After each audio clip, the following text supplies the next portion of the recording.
ओम शांति। आज 27 मार्च 2022 के अव्यक्त बाबा के महावाक्य हैं, जिसकी रिवाइज तारीख 7 मार्च 1990। इसमें बाबा ने कहा है, रूलिंग तथा कंट्रोलिंग पावर से स्वराज्य की प्राप्ति।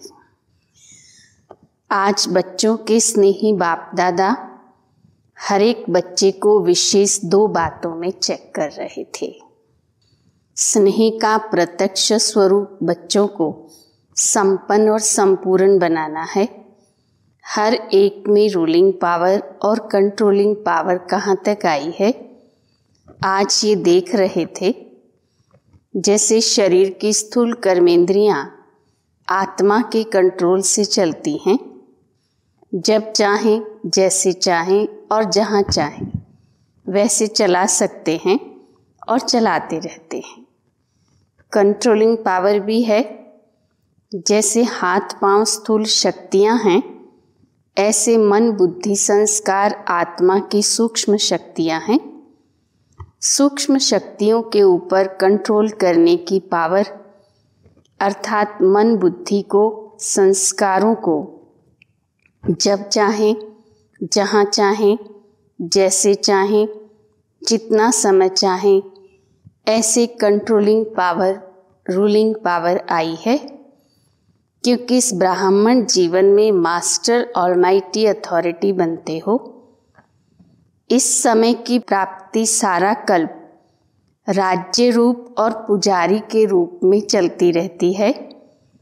जितना ही आधा कल्प विश्व की राज्य सत्ता प्राप्त करते हो, उस अनुसार ही जितना शक्तिशाली राज्य पद व पूज्य पद मिलता है, उतना ही भक्ति मार्ग में भी श्रेष्ठ पुजारी बनते हो। भक्ति में भी श्रेष्ठ आत्मा की मन बुद्धि संस्कारों के ऊपर कंट्रोलिंग पावर रहती है।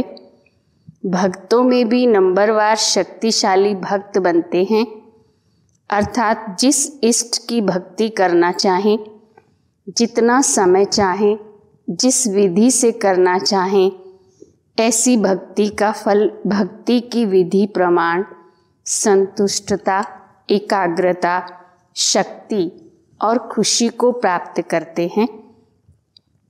लेकिन राज्य पद और भक्ति के शक्ति की प्राप्ति का आधार ये ब्राह्मण जन्म है।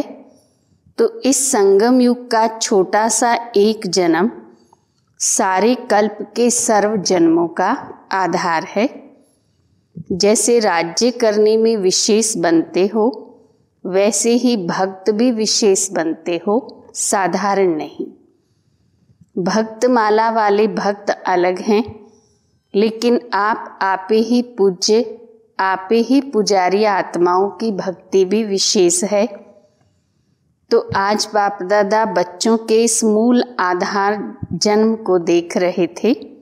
आदि से अब तक ब्राह्मण जीवन में रूलिंग पावर, कंट्रोलिंग पावर सदा और कितनी परसेंटेज में रही है। इसमें भी पहले अपने ही सूक्ष्म शक्तियों के रिजल्ट को चेक करो। रिजल्ट में क्या दिखाई देता है? इन विशेष 3 शक्तियों मन बुद्धि संस्कार पर कंट्रोल हो तो इसको ही स्वराज्य अधिकारी कहा जाता है। तो ये सूक्ष्म शक्तियाँ ही स्थूल कर्मेंद्रियों को संयम और नियम में चला सकती हैं। रिजल्ट क्या देखी? जब, जहाँ और जैसे, इन 3 बातों में अभी यथाशक्ति हैं, सर्वशक्ति नहीं है, लेकिन यथाशक्ति, जिसको डबल विदेशी अपनी भाषा में समथिंग अक्षर यूज़ करते हैं, तो इसको ऑलमाइटी अथॉरिटी कहेंगे। माइटी तो हैं लेकिन ऑल हैं। वास्तव में इसको ही ब्राह्मण जीवन का फाउंडेशन कहा जाता है। जिसका जितना स्व पर राज्य है, अर्थात स्व को चलने और सर्व को चलाने की विधि आती है, वही नंबर आगे लेता है। इस फाउंडेशन में अगर यथाशक्ति हैं तो ऑटोमेटिकली नंबर पीछे हो जाता है। जिसको स्वयं को चलाने और चलने आता है, वो दूसरों को भी सहज चला सकता है, अर्थात हैंडलिंग पावर आ जाती है। सिर्फ दूसरे को हैंडल करने के लिए हैंडलिंग पावर नहीं चाहिए। जो अपनी सूक्ष्म शक्तियों को हैंडल कर सकता है वो दूसरों को भी हैंडल कर सकता है। तो स्व के ऊपर कंट्रोलिंग पावर, रूलिंग पावर सर्व के लिए यथार्थ हैंडलिंग पावर बन जाती है। चाहे अज्ञानी आत्माओं को सेवा द्वारा हैंडल करो, चाहे ब्राह्मण परिवार में स्नेह संपन्न, संतुष्टता संपन्न व्यवहार करो, दोनों में सफल हो जाएंगे। क्योंकि कई बच्चे ऐसे हैं जो बाप को जानना, बाप का बनना और बाप से प्रीत की रीत निभाना ये बहुत सहज अनुभव करते हैं, लेकिन सभी ब्राह्मण आत्माओं से चलना इसमें समथिंग कहते हैं। इसका कारण क्या? बाप से निभाना सहज क्यों लगता है? क्योंकि दिल का प्यार अटूट है। प्यार में निभाना सहज होता है। जिससे प्यार होता है उसका कुछ शिक्षा का इशारा मिलना भी प्यारा लगता है, और सदैव दिल में अनुभव होता है कि जो कुछ कहा मेरे कल्याण के लिए कहा, क्योंकि उसके प्रति दिल की श्रेष्ठ भावना होती है। तो जैसे आपके दिल में उनके प्रति श्रेष्ठ भावना है, वैसे ही आपके शुभ भावना का रिटर्न दूसरे द्वारा भी प्राप्त होता है। जैसे गुंबज में आवाज़ करते हो तो वही आवाज़ लौटकर आपके पास आती है। तो जैसे बाप के प्रति अटूट, अखंड, अटल प्यार है, श्रेष्ठ भावना है, निश्चय है, ऐसे ब्राह्मण आत्माएं नंबरवार होते हुए भी आत्मिक प्यार अटूट, अखंड है। वैरायटी चलन, वैरायटी संस्कार देखकर प्यार करते हैं तो वो अटूट और अखंड नहीं होता। किसी भी आत्मा के अपने प्रति व दूसरों के प्रति चलन अर्थात चरित्र व संस्कार दिल पसंद नहीं होंगे तो प्यार की परसेंटेज कम हो जाती है। लेकिन आत्मा का श्रेष्ठ आत्मा के भाव से आत्मिक प्यार, उसमें परसेंटेज नहीं होती। कैसे भी संस्कार हों, चलन हो, लेकिन ब्राह्मण आत्माओं को सारे कल्प में अटूट संबंध है, ईश्वरीय परिवार है। बाप ने हर आत्मा को विशेष चुनकर ईश्वरीय परिवार में लाया है। अपने आप नहीं आए हैं, बाप ने लाया है। तो बाप को सामने रखने से हर आत्मा से भी आत्मिक अटूट प्यार हो जाता है। किसी भी आत्मा की कोई बात आपको पसंद नहीं आती, तब ही प्यार में अंतर आता है। उस समय बुद्धि में यही रखो कि इस आत्मा को बाप ने पसंद किया है, अवश्य कोई विशेषता है तब बाप ने पसंद किया है। शुरू से बाप दादा बच्चों को ये सुनाते रहते हैं कि मानो 36 गुणों में से किसमें 35 गुण नहीं हैं, लेकिन एक गुण भी विशेष है, तब बाप ने उनको पसंद किया है। बाप ने उनके 35 अवगुण देखे व एक गुण देखा। क्या देखा?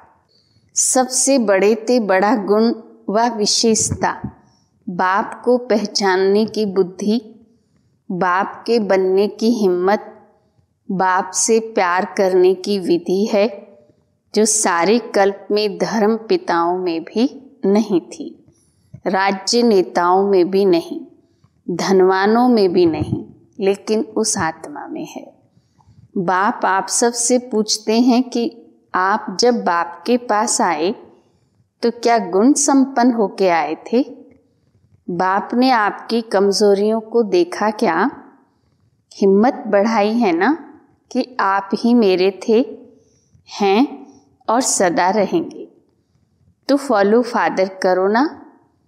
जब विशेष आत्मा समझ किसको भी देखेंगे, संबंध संपर्क में आएंगे, तो बाप को सामने रखने से आत्मा में स्वतः ही आत्मिक प्यार इमर्ज हो जाता है। आपके स्नेह से सर्व के स्नेही बन जाएंगे और आत्मिक स्नेह से सदा सभी सद्भावना, सहयोग की भावना स्वतः ही आपके प्रति दुआओं के रूप में प्राप्त होगी। इसको कहते हैं रूहानी यथार्थ श्रेष्ठ हैंडलिंग। बाप दादा आज मुस्कुरा रहे थे। बच्चों में 3 शब्दों के कारण कंट्रोलिंग पावर, रूलिंग पावर कम हो जाती है।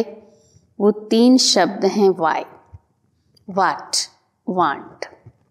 क्यों, क्या, चाहिए। ये 3 शब्द खत्म कर एक शब्द बोलो। वाई आए तो भी एक शब्द बोलो, वाह। वाट शब्द आए तो भी बोलो, वाह। वाह शब्द तो बोलना आता है ना। वाह बाबा, वाह मैं और वाह ड्रामा। सिर्फ वाह बोलो तो ये 3 शब्द खत्म हो जाएंगे।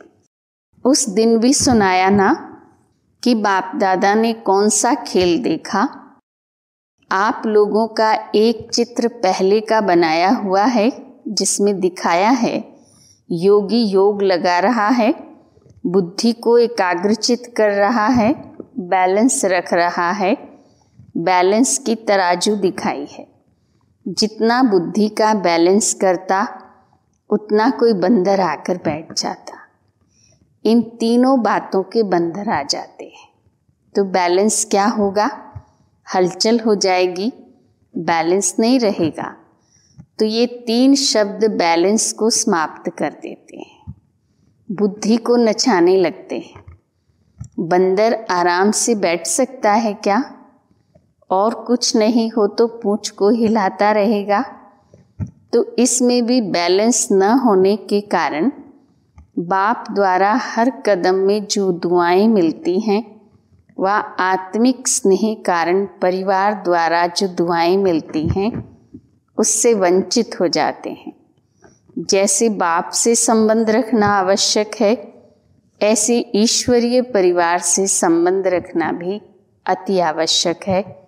सारे कल्प में नंबर 1 आत्मा ब्रह्मा बाप और ईश्वरीय परिवार के संबंध संपर्क में आना है। ऐसे नहीं समझना अच्छा बाप तो हमारा है, हम बाप के हैं।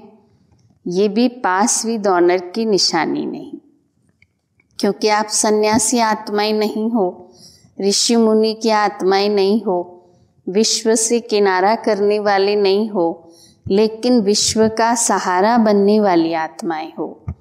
विश्व किनारा नहीं, विश्व कल्याणकारी हो। ब्राह्मण आत्माओं की तो बात छोड़ो, लेकिन प्रकृति को भी परिवर्तन करने के सहारे आप हो। परिवार के अविनाशी प्यार के धागे के बीच से निकल नहीं सकते हो। विजयी रतन प्यार के धागे के बीच से निकल नहीं सकते। इसलिए कभी भी किसी भी बात में, किसी स्थान में, किसी सेवा से, किसी साथी से किनारा करके अपनी अवस्था को अच्छा बना के दिखाऊं, ये संकल्प नहीं करना। कहते हैं ना हम इसके साथ नहीं चल सकते, उसके साथ चलेंगे। इस स्थान पर उन्नति नहीं होगी, दूसरे स्थान पर होगी। इस सेवा में विघ्न है, दूसरी सेवा में अच्छा होगा। ये सब किनारा करने की बातें हैं। अगर एक बार ये आदत अपने में डाली तो ये आदत आपको कहाँ भी टिकने नहीं देगी, बुद्धि को एकाग्र रहने नहीं देगी, क्योंकि बुद्धि को बदलने की आदत पड़ गई। ये भी कमज़ोरी गिनी जाएगी, उन्नति नहीं गिनी जाएगी। सदैव अपने में शुभ उम्मीदें रखो, ना उम्मीद नहीं बनो। जैसे बाप ने हर बच्चे में शुभ उम्मीदें रखी, कैसे भी हैं बाप लास्ट नंबर से भी कभी दिल शिकस्त नहीं बने, सदा ही उम्मीद रखी। तो आप भी न अपने से, न दूसरे से, न सेवा में, ना उम्मीद दिल शिकस्त नहीं बनो। दिल शाह बनो। शाह माना फ्राक दिल, सदा बड़े दिल। कोई भी कमज़ोर संस्कार नहीं धारण कर लो। माया भिन्न भिन्न रूप से कमज़ोर बनाने का प्रयास करती है, लेकिन आप माया के भी नॉलेजफुल होना कि अधूरी नॉलेज है। ये भी याद रखो कि माया नए नए रूप में आती है, पुराने रूप में नहीं, क्योंकि वो भी जानती है कि ये पहचान लेंगे। बात वही होती है लेकिन रूप नया धारण कर लेती है, समझा? अच्छा, टीचर्स माया के नॉलेजफुल हो, सिर्फ नॉलेज नहीं लेकिन नॉलेजफुल हो, बाप को पहचान लिया। सिर्फ ये नहीं सोचो माया को भी पहचाना है। अभी बंधन में बंध गई हो, वह कठिन लगता है, मीठा बंधन लगता या थोड़ा मुश्किल बंधन लगता। सोचते हो यहाँ तो बहुत मरना पड़ेगा, बाप के बन गए, अब फिर ये करना है, ये करना है, कहाँ तक करेंगे? अगर ये पता होता तो आते ही नहीं। ऐसा सोच चलता है। जहाँ प्यार है वहाँ कोई मुश्किल नहीं। पतंगा भी क्षमा पर कुर्बान हो जाता है। तो आप श्रेष्ठ आत्माएं परमात्म प्यार के पीछे मुश्किल अनुभव कर सकती हो क्या? जब परवाना कुर्बान हो सकता है तो आप क्या नहीं कर सकती?